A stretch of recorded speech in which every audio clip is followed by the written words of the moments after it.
Bottle ఏమైంది? సురేందర్ ఓడని అడుగుతుండు. సురేందర్ ఎవరు? అదే అడుగుతుండ.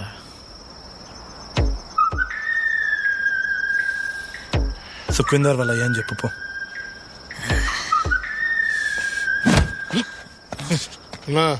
సరెండర్ ద బాటిల్ రాది, సురేందర్ ద బాటిల్ కాదు.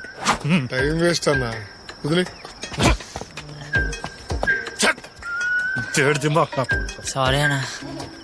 బాటిల్ ఇవ్వకుంటే మీ ఫ్రెండ్ వద్దా, మీ అందరినీ చంపి పడేస్తా. అన్నా దగ్గరికి పోదామన్నా. బాటిల్ ఇస్తేనే నీ ఫ్రెండ్ వదిలేస్తాం. ఏందిరా ఫ్రిడ్జ్ పాడైన సౌండ్లు చేస్తున్నాడు? అన్నా దగ్గర పోయి మాట్లాడదామన్నా.